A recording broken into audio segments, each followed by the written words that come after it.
Bismillahirrahmanirrahim. Assalamu alaikum everyone. Welcome to the second half of week number 13 lecture.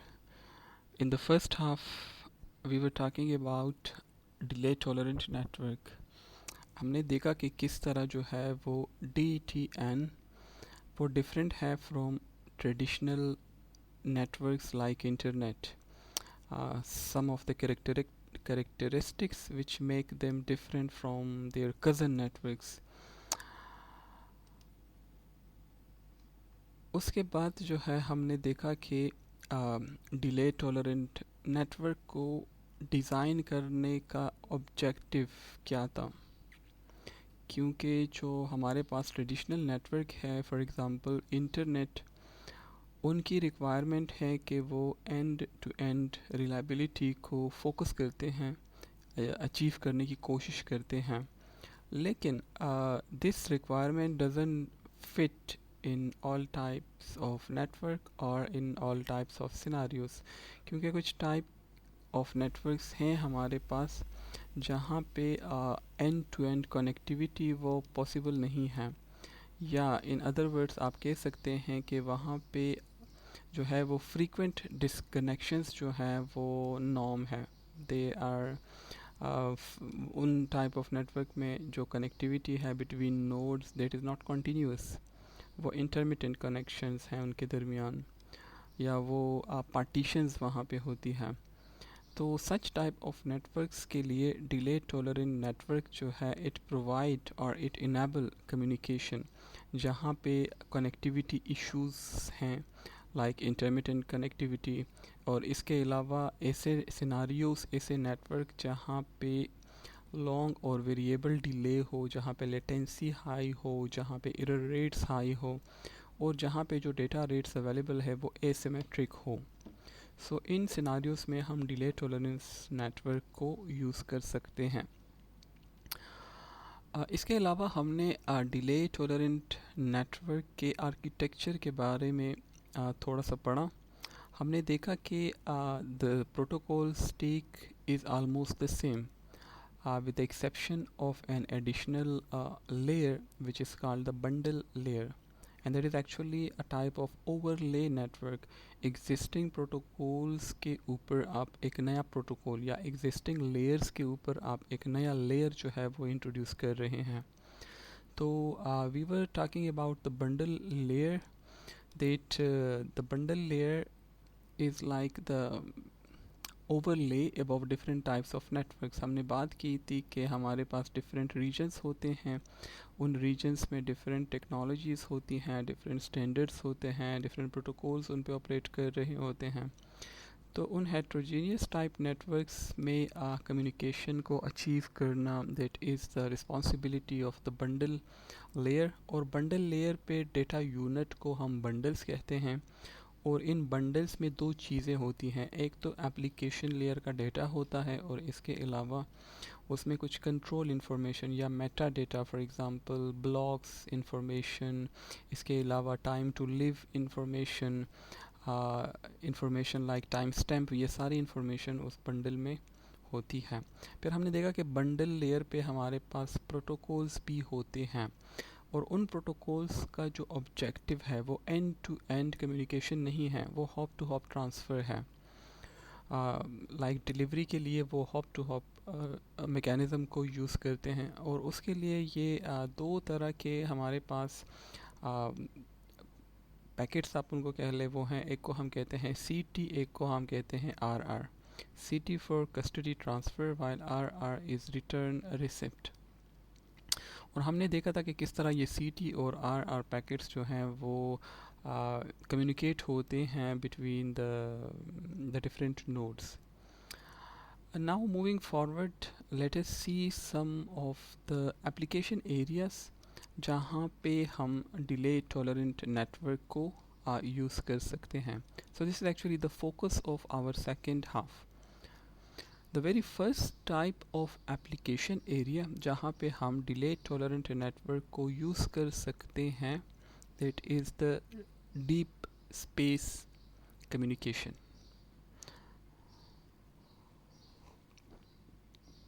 As I mentioned earlier कि DTN का जो main purpose था वो deep space communication को enable करना, क्योंकि वहाँ पे डिले जो है वो नॉर्मली मिनट्स में होता है, या sometime in hours and sometime even days, और sometime मिशंस बिल्कुल फेल हो जाते हैं, वो ज़मीन तक डेटा को, इंफॉर्मेशन को जो उन्होंने कलेक्ट की है वो ट्रांसफ़र कर ही नहीं पाते। इसका जो कॉन्सेप्ट है डिले टॉलरेंट नेटवर्क का, it actually or generically describe unreliable environments. You see, the focus of DTN is to enable communication जहाँ पे reliability हमारे पास वो पॉसिबल नहीं है। जो ट्रेडिशनल नेटवर्क है वो एंड टू एंड रिलायबिलिटी के लिए है, लेकिन जो डिले टॉलरेंट नेटवर्क के लिए के जो नेटवर्क्स हैं वो अनरिलायबल इन्वायरमेंट्स के लिए डिज़ाइन किए गए हैं। अब अनरिलायबल इन्वायरमेंट का मतलब है कि जहाँ पे जो कम्युनिकेशन एंड पॉइंट्स हैं, यानी सोर्स और destination, they are likely to be impaired by external factors. बहुत सारे फैक्टर्स हैं जिनकी वजह से end to end reliability possible नहीं है। तो उन सिनारियोज़ में जहाँ पे ये end to end reliability possible नहीं है, वहाँ पे अगर आपने कम्युनिकेशन को इनेबल करना है तो उसके लिए the option to go for is delay tolerant network. अब कौन कौन से इन्वायरमेंट हैं जो कि अनरिलायबल है? The very first environment among the unreliability scenarios, उसमें हमारे पास डीप स्पेस कम्युनिकेशन है, and this is like the extreme scenario, most extreme scenario. Why? Because of the distance that involved between the ground station and the space craft. इन दोनों के दरमियान जो distance है, that is a factor. इसके अलावा बहुत सारे factors, external factors like noise, like distribution of the nodes, like communication with other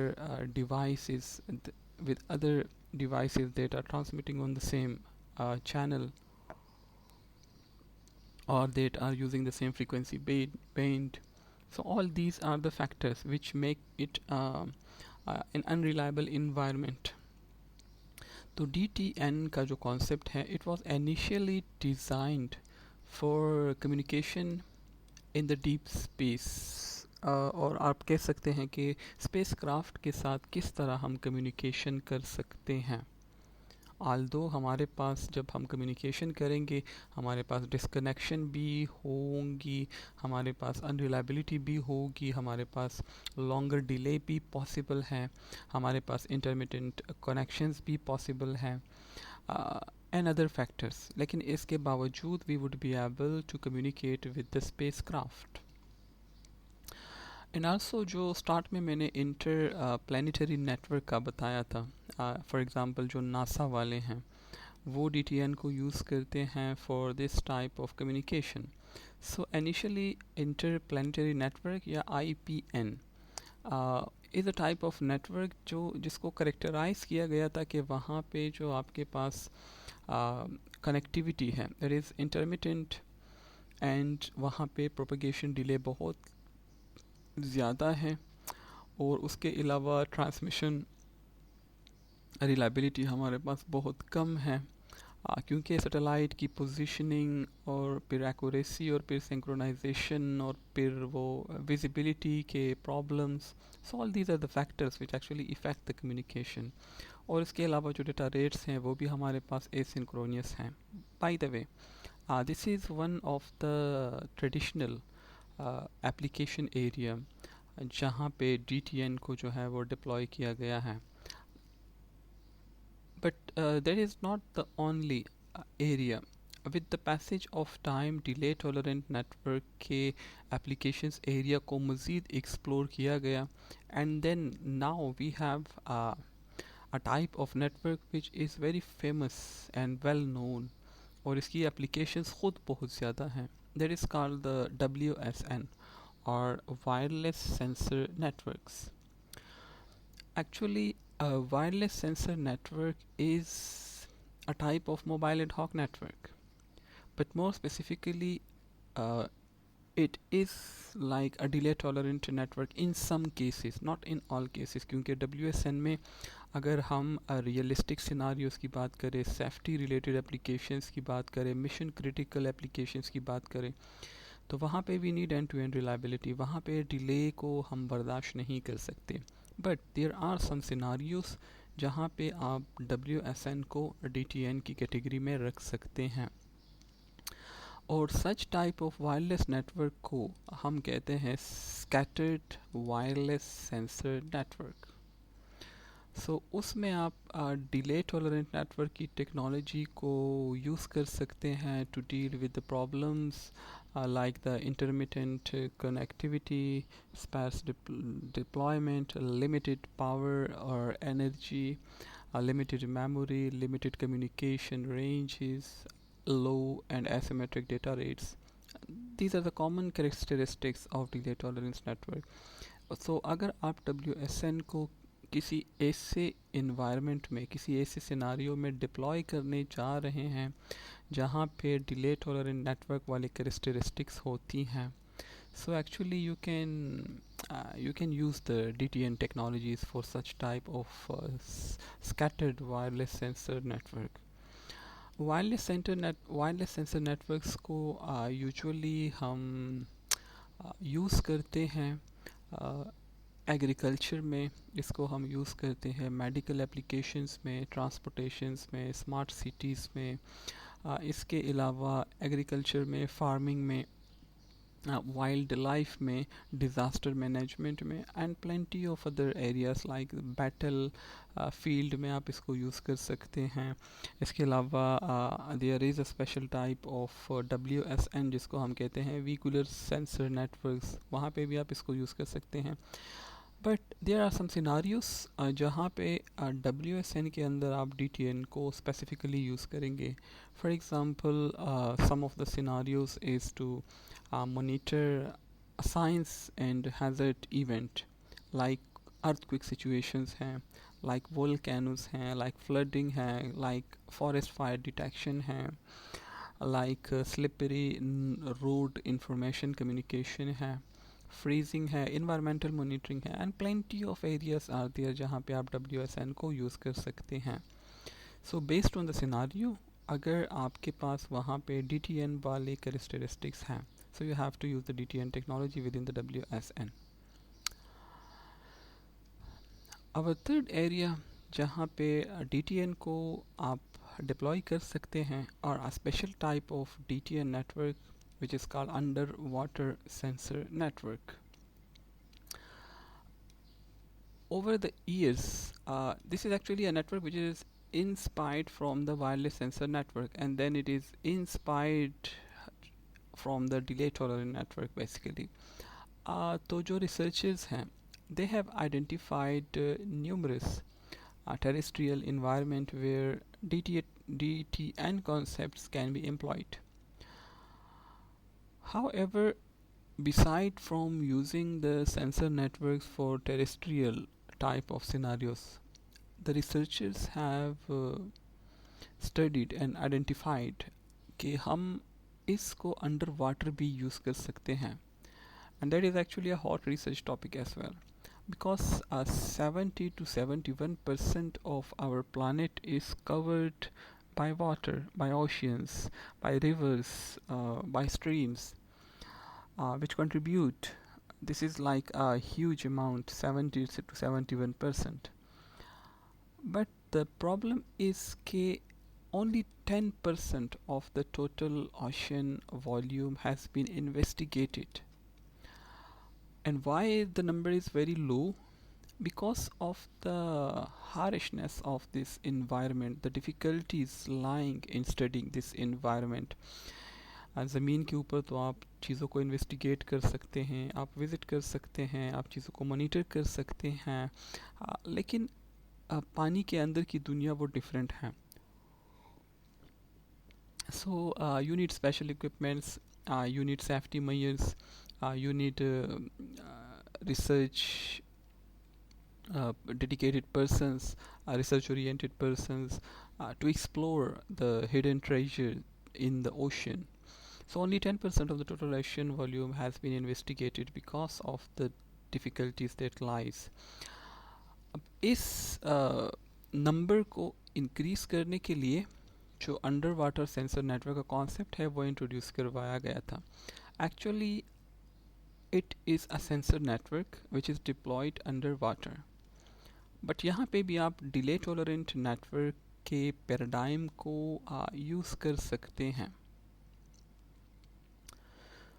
and because of this reason जो इंटरेस्ट है in the underwater sensor network, that it is gaining popularity among researchers and also between industrial personnel as well. क्योंकि जो delay tolerant network है, it has the capability to deal with the problems. For example, वही problems जिस पे हम बार बार बात कर रहे हैं, intermittent connectivity, mobility, sparse deployment, high propagation delay, high transmission cost, asymmetric data rates, power transmission reliability, high attenuation, accuracy of the position of the nodes, etc.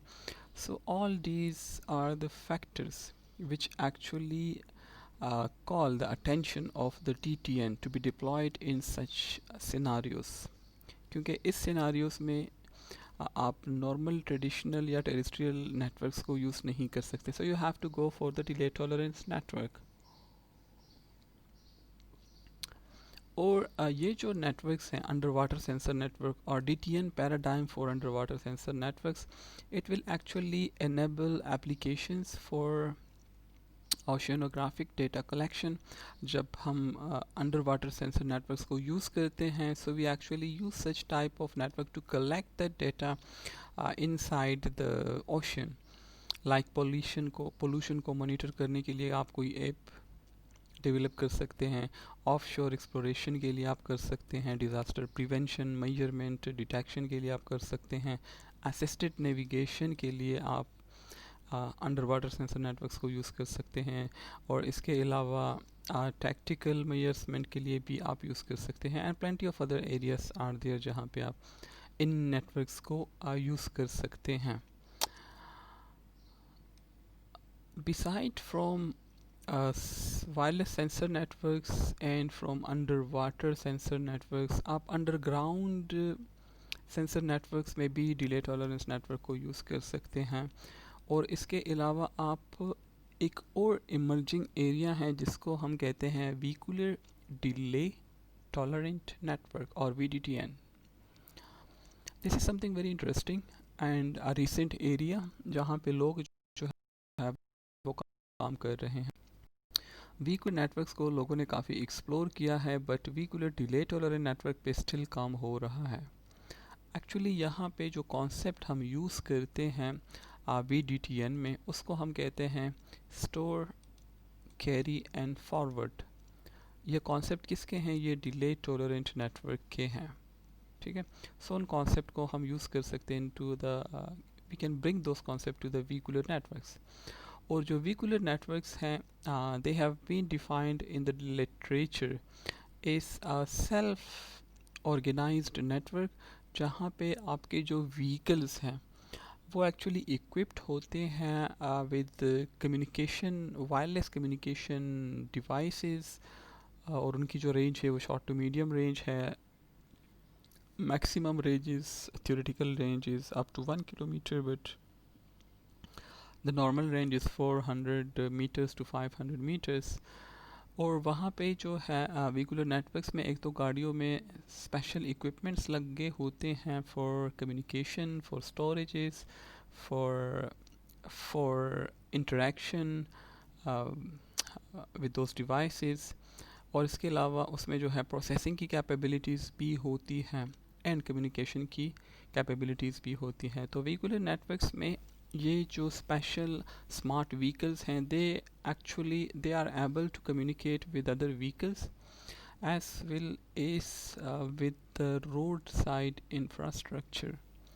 So in such type of networks, the delay tolerance network features are almost there. ठीक है.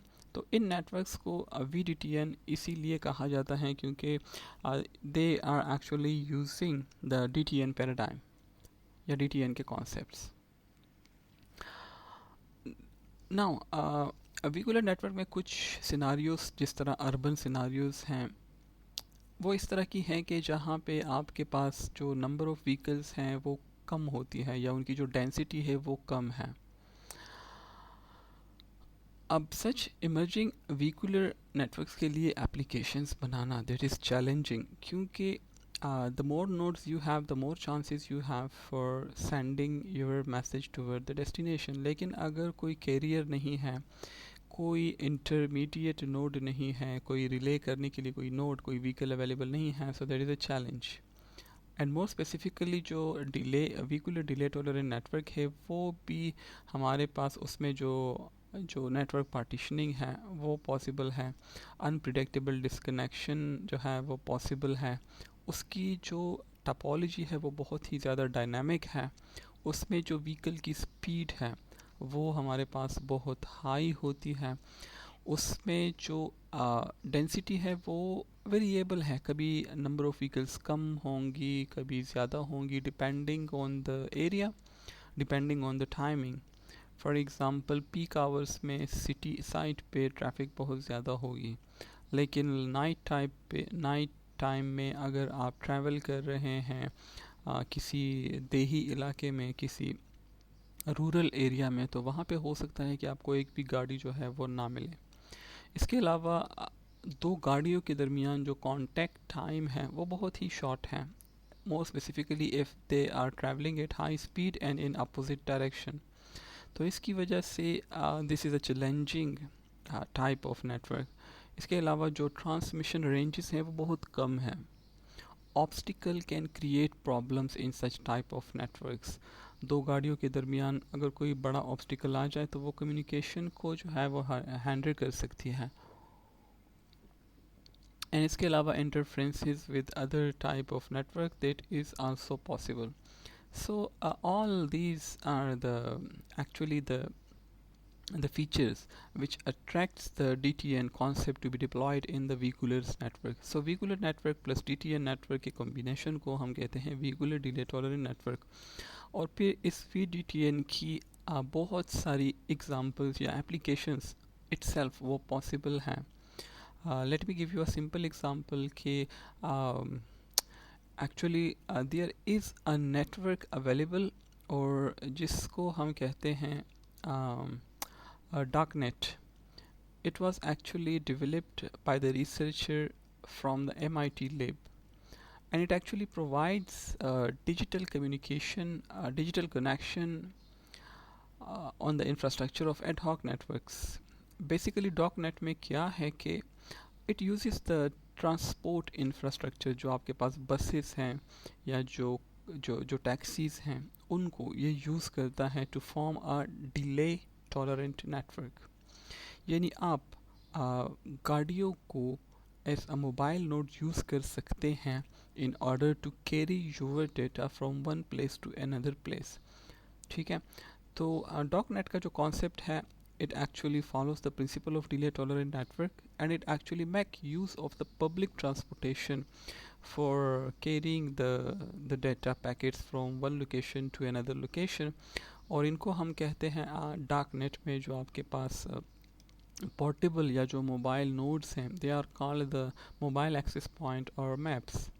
सो MAP can exchange data with public kiosk and also with the internet enabled devices and non-internet enabled devices.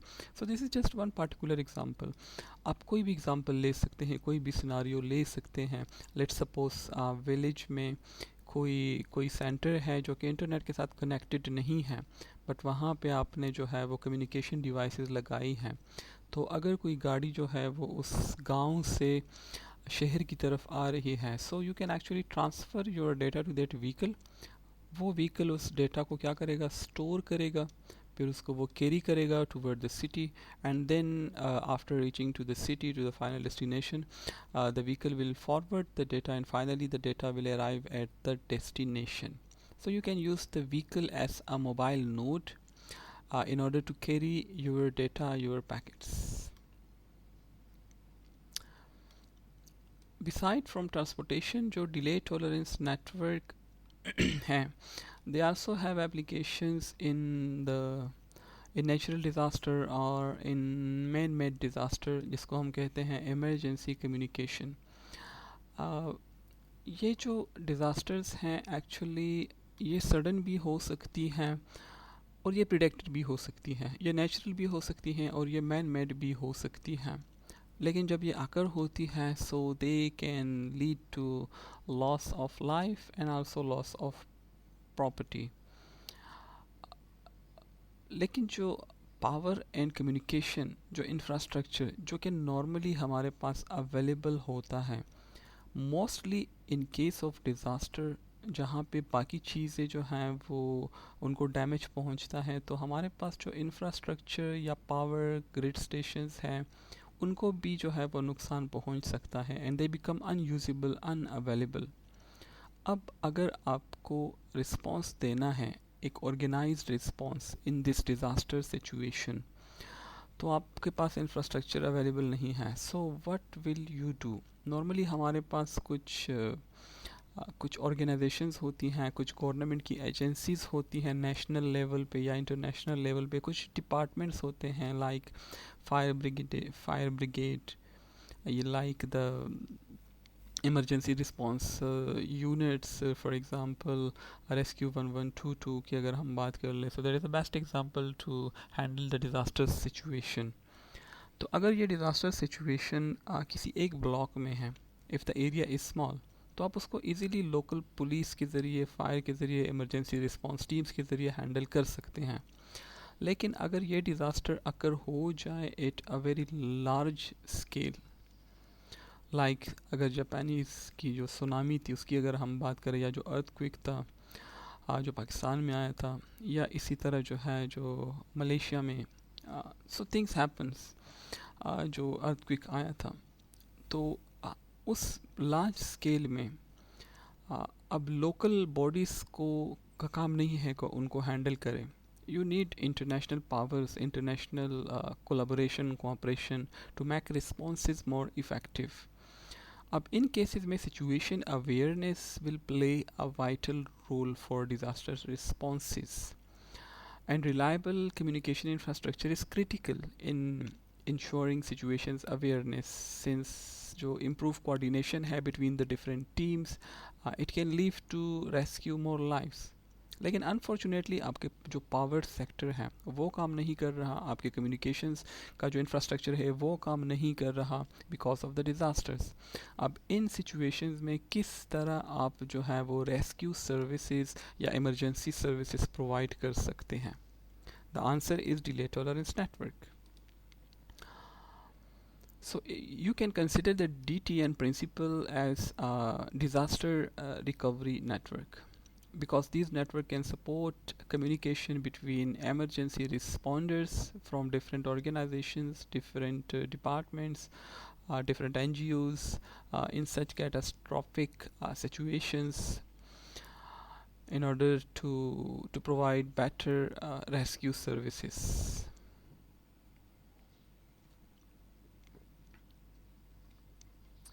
Next application area is called the rural communities. I remember some of the researchers are working to provide internet connectivity to the most distance locations in Malaysia, जहाँ पे कुछ tribes हैं जो कि जंगलों में रहते हैं। अब उन तक इंटरनेट की एक्सेसिबिलिटी, उनको इंटरनेट एक्सेसिबिलिटी प्रोवाइड करना, that is the theme of the project. So rural communities, the problem of providing the data communication to such remote and underdeveloped rural communities in developing countries, it has been addressed in several projects। जिस तरह मैंने example दी एक project की। अब बहुत सारे solutions possible हैं कि आप जो है कम्युनिकेशन को किसी तरह से इनेबल कर सके to those remote underdeveloped rural communities. For example, जो एग्जांपल मैंने अभी दी कि आप व्हीकल्स को as a data carrier, data mules आप यूज़ कर सकते हैं, जो कि आपके डेटा को कैरी करें from the remote villages and to the remote villages, from the remote regions and to the remote regions, जहाँ पे आपके पास जो एग्जिस्टिंग नेटवर्क इंफ्रास्ट्रक्चर है या इंटरनेट की फैसिलिटी जहाँ पे अवेलेबल नहीं है। अब ये अप्रोचेस अगर आप यूज़ करेंगे, फॉर एग्जांपल व्हीकल को आप as a data carrier use कर रहे हैं, तो इस अप्रोच में आपका कॉस्ट, जो कनेक्टिविटी कॉस्ट है वो डिक्रीज़ हो रही है, and also you are dealing with intermittent connectivity, you are dealing with mobility, you are dealing with disconnected networks, you are dealing with high propagation delay, you are dealing with asynchronous asymmetric data rates. So all these are the features of delay tolerant network जिसको आप use कर सकते हैं in order to make enable communication between the rural communities and the urban areas. Similarly, we have another application area and that is actually very interesting one as well, और इसको हम कहते हैं pocket switched network. It is actually a type of delay tolerance network. इसको बाज़ोकात हम जो है वो people network भी कह सकते हैं, because it is something related with the people, the human beings.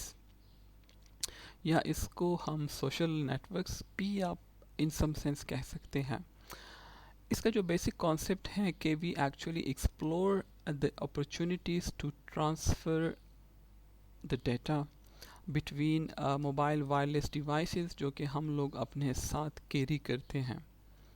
ठीक है, आप मोबाइल को यूज़ करते हैं फॉर मेकिंग कॉल्स, फॉर आजकल तो the purposes are countless. Even you can take your classes, you can play online games, you can chat with your friends, you can make video calls and plenty of other application areas are there. But normally अगर आप देखें pocket switch network को, so actually in devices को आप एक और purpose के लिए भी यूज़ कर सकते हैं, and the purpose is to carry, to transfer the data opportunistically from one device to another device और from one person to another person. अब सच सिनारियोस में द प्रॉब्लम्स आर सेम. जहाँ पे भी DTN की कैरेक्टरिस्टिक्स हैं, कौन कौन सी हैं? इंटरमीडिएट कनेक्टिविटी है, मोबिलिटी है, एनर्जी लिमिटेशंस है because the devices are battery powered, data rates में एसिमेट्रिक डेटा रेट्स हैं, हेट्रोजेनिटी है, किसी के पास एक नेटवर्क होगा, किसी के पास 3G होगा, किसी के पास 4G होगा, किसी के पास एक डिवाइस होगा, किसी के पास दूसरा डिवाइस होगा, उनकी परफॉर्मेंस डिफरेंस हो सकती है and so on. So actually, the pocket switch network it enable applications that will forward data based on the people's social interest.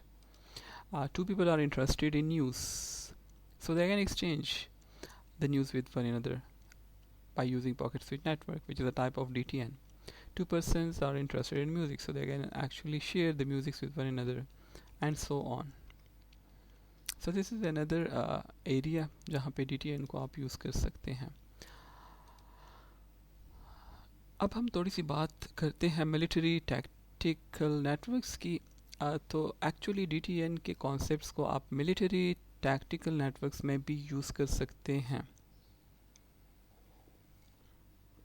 Specifically in a battle fields जहाँ पे एनवायरनमेंट आपके पास hostile है और जहाँ पे नेटवर्क इंफ्रास्ट्रक्चर नॉर्मली अवेलेबल नहीं होता. तो सच सिनारियोस में आप जो है वो DTN को यूज़ कर सकते हैं, क्योंकि इन सिनारियोस में जहाँ पे इंफ्रास्ट्रक्चर अवेलेबल नहीं है तो आपके पास क्या होगा? इंटरमीडिएट कनेक्टिविटी होगी, मोबिलिटी होगी सोल्जर्स की या अदर व्हीकल्स की, नॉइस होंगे या टेक्स इंटरफ्रेंस होंगी, ट्रांसमिशन के जो रिलायबिलिटी है वो लो होगी, इसके अलावा डेटा रेट्स जो है वो लो भी होंगे और वो आपके पास एसिमेट्रिक भी होंगे and so on. So you can also use them in military applications. Delay tolerance network को आप वहाँ पे भी यूज़ कर सकते हैं. सिमिलरली अगर हम बात करें वाइल्ड लाइफ ट्रैकिंग नेटवर्क्स की, so you can actually use them in the wildlife tracking network as well. किस तरह? कोई बायोलॉजिकल रिसर्च है, कहीं फॉरेस्ट में आप कर रहे हैं, तो वहाँ पे आप DTN के अप्रोच को यूज़ कर सकते हैं in order to face the problem, like वही प्रॉब्लम्स जो बार बार मैं बता रहा हूँ. सो इन नेटवर्क्स में जो वाइल्ड लाइफ से रिलेटेड है, it actually allow you to monitor the long term behaviour of wild animals. और ये एनिमल्स जो है ये मोबाइल भी हैं, ये डिस्ट्रीब्यूटेड भी हैं ओवर अ लार्जर एरिया। तो वहाँ पे डिले भी पॉसिबल है, वहाँ पे नेटवर्क पार्टीशनिंग भी पॉसिबल है, वहाँ पे ट्रांसमिशन रेट्स लो भी हो सकते हैं, because the environment is different from our normal environments. So you can use them in the wildlife networks as well. Finally, the last topic for this week is some routing protocols for delay tolerance network.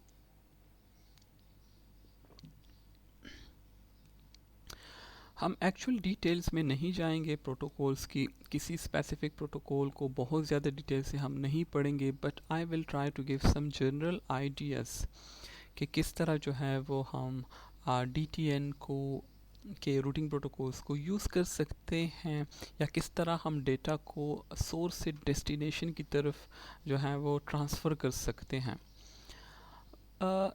आपके पास जो traditional routing के जो protocols हैं, actually they operate under the assumptions कि आपकी जो connectivity है वो कंटिन्यूस है, जो डिले है वो कम है, जो पैकेट लॉस रेशो है, अगर वायर्ड नेटवर्क है तो फिर तो बिल्कुल नहीं, अगर वायरलेस नेटवर्क है तो वो कम है, packet rate laws rate is low. This is about the concept of traditional routing protocols. However, these assumptions are not valid in DTN. And therefore जो protocols हैं like distance vector, like optimized link state protocols, they will not actually work in the delay tolerance network. अब जब वो काम नहीं करेंगे, so there is a need to develop new routing protocols for the DTN. So routing in DTN, routing itself is a challenging task. Like in DTN में it is much more a challenging task because of the lack of the synchronous end-to-end path. Here we have the hop-to-hop communication, not end-to-end reliable connectivity. So that is one of the main challenge. There are other challenges as well. For example, shortage of information and resources is another challenge. Like battery आपके पास जो available है in some scenarios, that is जो energy आपके पास available है, जो communication ranges आपको मिल रहे हैं वो कम हैं, जो डेटा रेट्स आपको मिल रहे हैं वो कम हैं, and plenty of other factors that actually make the routing solutions more challenging for delay tolerance network. So it is important to note the the importance of the node mobility, because we are dealing sometime with the high mobility of the nodes. अब actual problem क्या है कि mobility is a problem, but on the other hand in delay tolerant network हम इस mobility को exploit करते हैं to make the nodes carry our data around the networks in order to overcome the network partition problem. यानी हम DTN में क्या करते हैं कि नोड की मोबिलिटी को एक्सप्लॉइट करते हैं, उनकी मोबिलिटी से हम फ़ायदा लेते हैं, ताकि उनको कहीं ना कहीं तो जाना है, तो हम अपना डेटा उनको दे देते हैं कि अगर आपको रास्ते में कोई बंदा मिले इस नाम का तो ये पैकेट उसको दे दीजिएगा. ठीक है, so that is a simple concept. In networks में रूटिंग का जो कॉन्सेप्ट होगा, it will consist of a sequence of independent and locally forwarding decisions. Remember the concept of the bundle, which is the packets, the data at the bundle layer. It actually progress in steps to reach to the destination. हम क्या करते हैं, हम locally forwarding decisions लेते हैं routing में, which is actually a sequence of independent steps.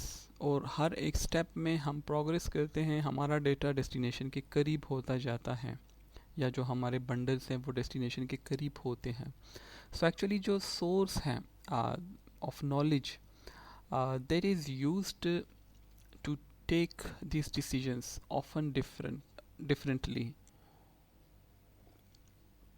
and you can classify the routing protocols by using different knowledges. कुछ routing protocols होते हैं जिनके पास कोई अवेलेबल नॉलेज नहीं होता अबाउट द डेस्टिनेशंस, कुछ के पास इवेंचुअली इंफॉर्मेशन होती है फ्रॉम अदर हिस्टोरिकल डेटा कि रिसेंटली उसने किसके साथ इनकाउंटर किया था, कॉन्टैक्ट टाइम क्या था, कॉन्टैक्ट फ्रीक्वेंसी क्या थी, लोकेशन क्या था, और लोकेशन डेटा क्या है, पास्ट प्रेजेंट फ्यूचर की इंफॉर्मेशन वगैरह, मूवमेंट पैटर्न्स क्या हैं. So different ways are there to actually categorise the routing protocols. हम जो है रूटिंग प्रोटोकॉल्स को DTN के लिए एक सिंपल अप्रोच के ज़रिए जो है वो क्लासिफाई करते हैं, और वो अप्रोच है कि सिंगल कॉपी स्कीम होगी या जो है वो मल्टी कॉपी स्कीम्स होंगी. सिंगल कॉपी स्कीम को हम फॉरवर्डिंग बेस भी कहते हैं, और मल्टी कॉपी स्कीम्स को हम actually flooding base routing protocols या स्कीम्स भी कह सकते हैं. तो सबसे पहले हम बात करते हैं सिंगल कॉपी रूटिंग प्रोटोकॉल्स की. As the name indicate, single copy mean having only one copy of the bundle of the packet of the data. So actually it maintains इसमें जो nodes होंगे they will actually maintain a single copy of the bundle in the network that is to be forwarded between nodes. Source ने destination की तरफ कोई bundle send करना है और दरमियान में कोई एंड टू एंड कनेक्टिविटी नहीं है, सो ऑब्वियसली जो अदर नोड्स की मोबिलिटी है उनको हम एक्सप्लॉइट करेंगे टू कैरी आवर बंडल. तो उस केस में जो बंडल आप किसी और पैकेट को देंगे that is going to be a single bundle, उसकी सिंगल कॉपी आप देते हैं, और फिर वो सिंगल कॉपी जो है इन ट्रांजिट होती है कब तक, जब तक वो डेस्टिनेशन तक पहुंच नहीं जाती. These routing schemes they actually have low resource requirement. For example, एक मैसेज को आप स्टोर कर रहे हैं, स्टोरेज की रिक्वायरमेंट कम है. एक मैसेज को आप ट्रांसमिट कर रहे हैं तो जो एनर्जी आपकी यूटिलाइज हो रही है इन ट्रांसमिशन वो कम है. जो बैंडविड्थ आप यूज़ कर रहे हैं वो कम है because you are transmitting only a single bundle. However they actually suffer from low delivery ratios and large delays. ठीक है, एक ही पैकेट है मल्टीपल कॉपीज़ उसकी नहीं है, तो डेस्टिनेशन तक पहुंचने से पहले इसमें काफ़ी डिले जो है वो आ जाती है, और जो डिलीवरी रेशो है वो भी कम है. So these are the disadvantages of this approach. लेकिन on the other side it require low resources. इस कैटेगरी में जो प्रोटोकॉल्स हैं, एक प्रोटोकॉल है जिसको हम कहते हैं direct delivery, there is an example, और एक प्रोटोकॉल है जिसको हम कहते हैं first contact, there is also an example of the first copy routing protocol use for delay tolerance network. Sorry. Okay, तो जो हमारे पास first single copy routing protocol की जो फर्स्ट एग्जांपल है direct delivery, that follows a very simple approach for routing the packet. In this approach, जो आपके पास source node है, it actually carries the bundle. इसको source node को data कहाँ से मिला है? एप्लीकेशन लेयर से. सो वो उसको स्टोर करेगा और कैरी करेगा. कब तक? जब तक इसको डेस्टिनेशन नोड मिल नहीं जाता, यानी जब तक बंडल जो है वो डेस्टिनेशन तक पहुंच नहीं जाता. ये जो प्रोटोकॉल है इसका ओवरहेड तो कम है because of the single copy, लेकिन वही डिसएडवांटेजेस हैं कि longer delay for the bundle delivery. ठीक है, इसके ऑपरेशन को समझने के लिए let us consider this graphical representation, graphical depiction. Suppose you have, let me zoom it. Yes. For example, you have a source node here and you have a destination node here and this is the time at t0. इसको application layer से कोई packet मिला, कोई bundle मिला. अब ये D को transfer करने जा रहा है, लेकिन there is no direct end to end connectivity. So it is moving, mobility है, ये मूव कर रहा है और इसने पैकेट को अपने पास स्टोर किया है. जैसे ही C के साथ इसका कांटेक्ट होगा, when they become in the range of each other, S जो सोर्स नोड है वो इस बंडल को ट्रांसमिट करेगा टूवर्ड्स द C। ठीक है, no not towards the C।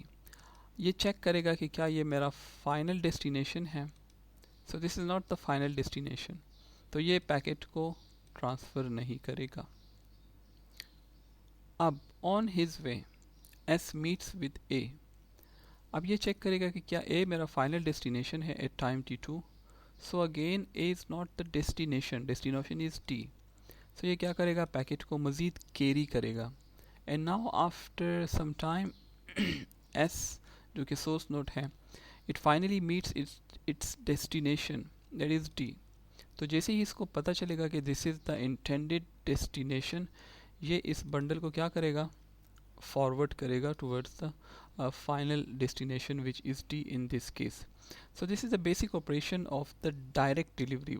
That is why it is called direct delivery, because आप directly क्या कर रहे हैं, directly destination को जो है वो पैकेट सेंड कर रहे हैं in case of mobility. लेकिन इसके बहुत सारे डिसएडवांटेजेस भी हैं, उस पर मज़ीद हम नहीं जाते कि अगर वो कभी कांटेक्ट उनके दरमियान ना हो या अगर वो डी भी मूव कर रहा है। So options, different cases are there. Another category of the single copy protocol is called the first contact. First contact में जो routing है, it is actually performed by forwarding the bundles randomly. It is opposite of the direct contact. यहाँ पे आप randomly किसी भी node को जिसके साथ आपका first contact होता है, आप उसको bundle forward कर देते हैं, and then nodes keep forwarding the bundles to the first node they encountered for the first time. अब यहाँ पे हम क्या कर रहे हैं कि हम randomly search कर रहे हैं for the destination node. More over यहाँ पे जो bundles हैं, they actually oscillate among a set of nodes or maybe delivered to a dead end. So this is not an obvious solution. The operation of the protocol is simple, the concept is simple, but the solution is not very effective one. तो यहाँ पे आप देख सकते हैं हमारे पास almost same scenario है. We have a source, we have a destination. source के पास कोई bundle है. अब यहाँ पे देखिए source पहले जो है वो contact में आता है C के साथ. अब चूंकि ये फर्स्ट कांटेक्ट है, तो ये क्या करेगा, पैकेट को बंडल को डिलीवर कर देगा टुवर्ड द सी और ख़ुद जो है वो फारिग बैठ जाएगा. अब now it's the responsibility of the C to forward the packet on its first contact with another node. तो सी जैसे ही ए के साथ कांटेक्ट में आता है, ये अपना बंडल, अपना नहीं, जो एस का बंडल है वो ए को जो है वो फॉरवर्ड कर देता है. Now this is store, carry and forward approach. You see, A को पैकेट मिला, उसने स्टोर किया, अब ए कैरी कर रहा है पैकेट को, एंड डी के साथ वो इन कांटेक्ट में आया विच इज़ द फाइनल डेस्टिनेशन, तो इसको क्या कर रहा है, फॉरवर्ड कर रहा है. So eventually the packet will arrive at the destination, but that is not always the case, क्योंकि अगर डेड एंड वगैरह हैं तो वहाँ पे हो सकता है कि आपका पैकेट जो है वो डेस्टिनेशन तक ना पहुँच सके. So these are the basic routing approaches. इसको आप इन्हेंस कर सकते हैं by considering a utility function that will eventually evaluate the capabilities of the encountering nodes to deliver a bundle to its destination. और इनको आप enhance कर सकते हैं by using another approach जिनको हम कहते हैं geographical routing protocols. इनमें हमारे पास जो रूटिंग है का जो कॉन्सेप्ट है, का जो मैकेनिज्म है, it will actually relies mainly on the location information. और जहाँ पे लोकेशन की हम बात करते हैं वहाँ पे जीपीएस का जिक्र आता है. सो यहाँ पे जो डिवाइसेस हैं उनमें उनको पोजीशनिंग चाहिए, और ये पोजीशनिंग लोकेशन की इंफॉर्मेशन इनको जीपीएस प्रोवाइड करता है. और इस केस के जो रूटिंग प्रोटोकॉल्स हैं, दे एक्चुअली उनके जो रूटिंग के डिसीजंस होते हैं वो ग्लोबल होते हैं एट ईच स्टेप.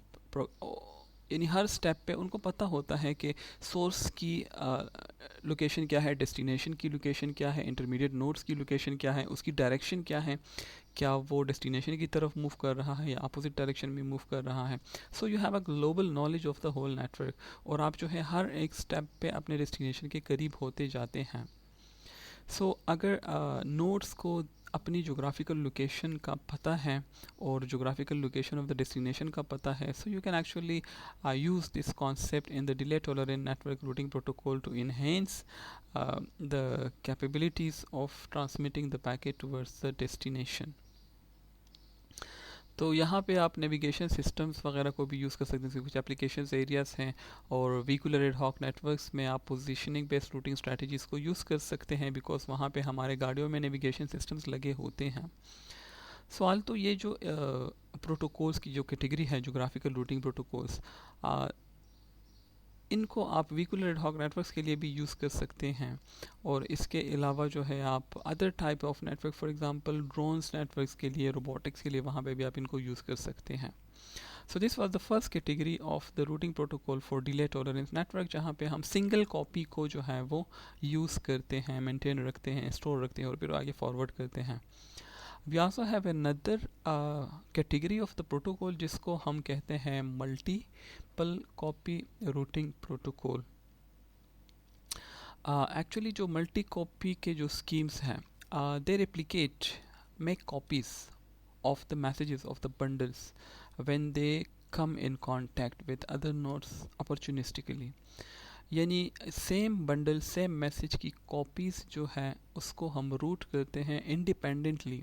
और इस मल्टीपल कॉपीज़ की वजह से हम क्या कर रहे हैं, हम सिक्योरिटी को इंक्रीज़ कर रहे हैं, हम रोबस्टनेस को इंक्रीज़ कर रहे हैं. रोबस्टनेस मीन के the chances to deliver the packet via different paths toward the destination.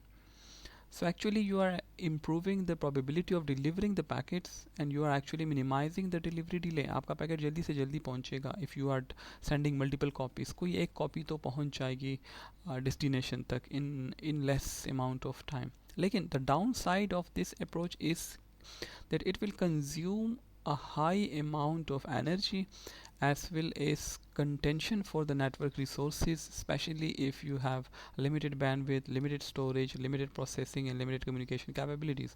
तो उस केस में it will create problems, क्योंकि आप बहुत ज़्यादा एनर्जी यूटिलाइज कर रहे हैं, बहुत ज़्यादा पैकेट्स को ट्रांसमिट कर रहे हैं, जिसकी वजह से आपका बैंडविड्थ बहुत ज़्यादा यूटिलाइज होगा, बहुत ज़्यादा मेमोरी आपको चाहिए and so on.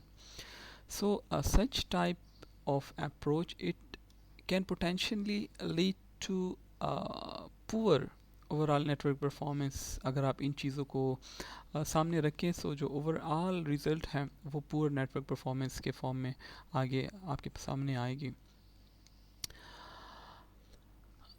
Some example of the well known protocols of the multi copy approach that are used for the delay tolerance network are epidemic protocol, spray and wait protocol and max prop protocol. Epidemic को अभी हम पढ़ेंगे. That is one of the very famous and very well known, well studied, well cited protocol, not only for the delay tolerant network, for vehicular ad hoc network, for mobile ad hoc network and for other types of opportunistic networks. This protocol is is like a traditional, a classical protocol for all such type of networks.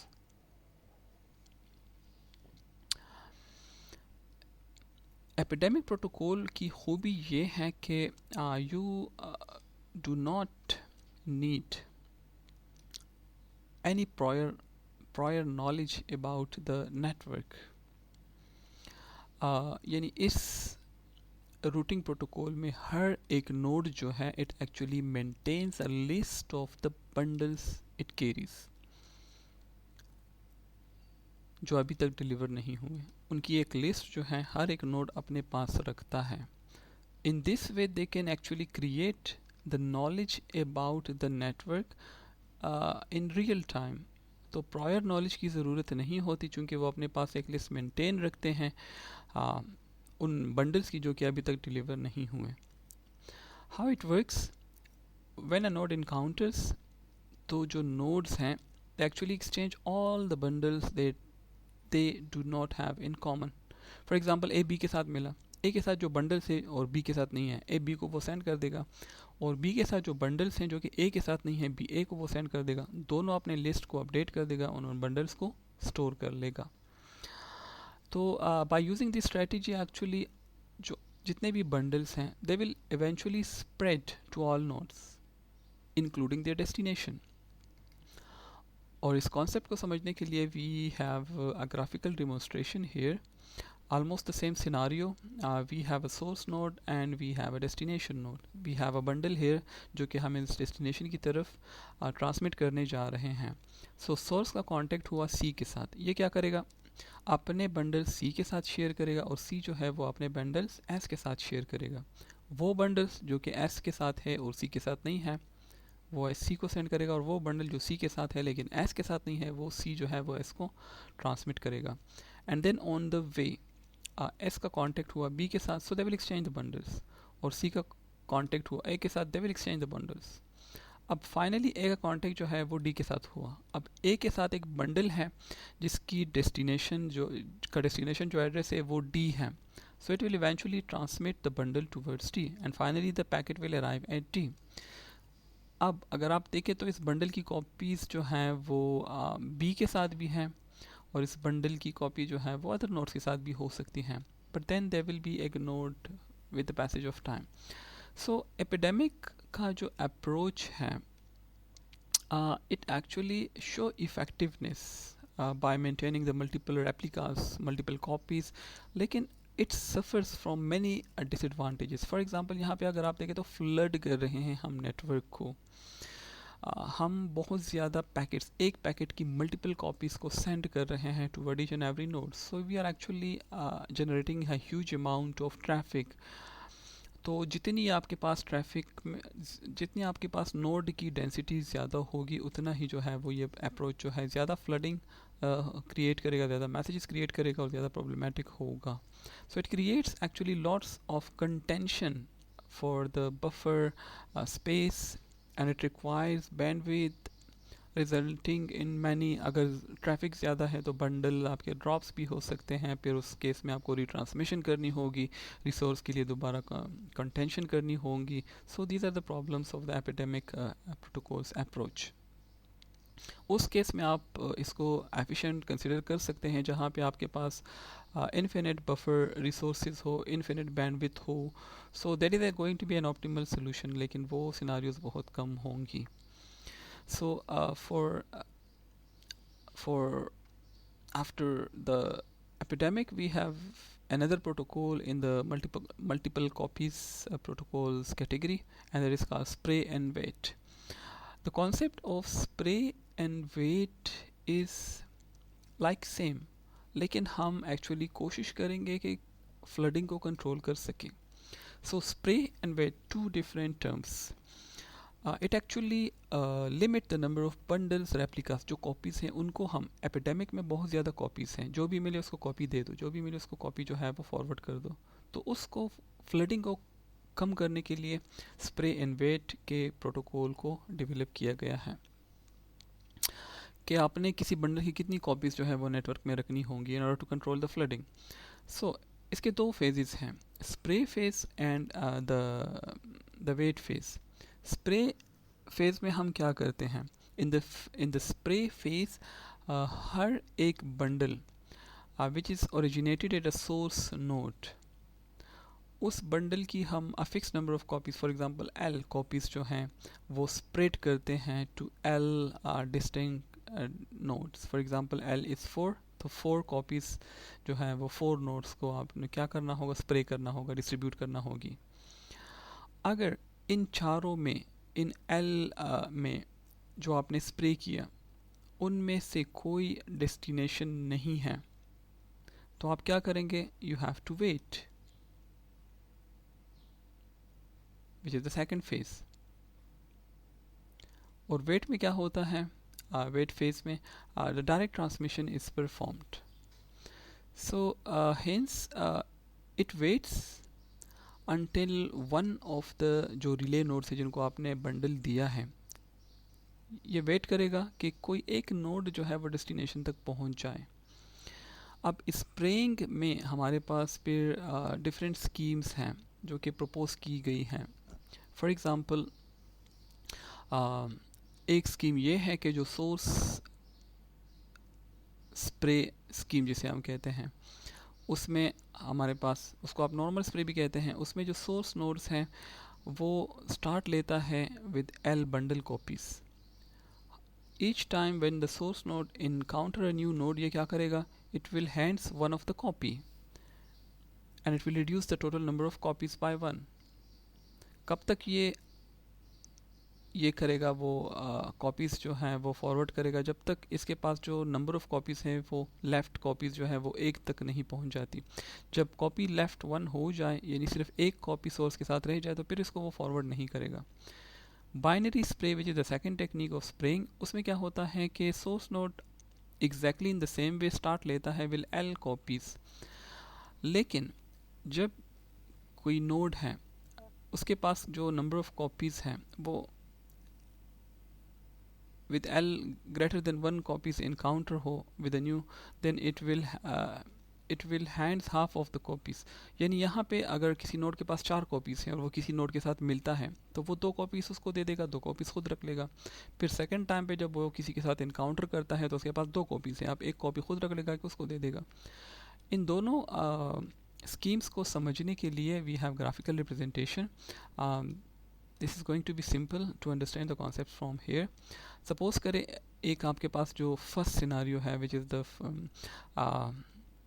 The source spray, वहाँ पे अगर आप देखें which is also called the normal spray, so we have a source, we have a destination, right.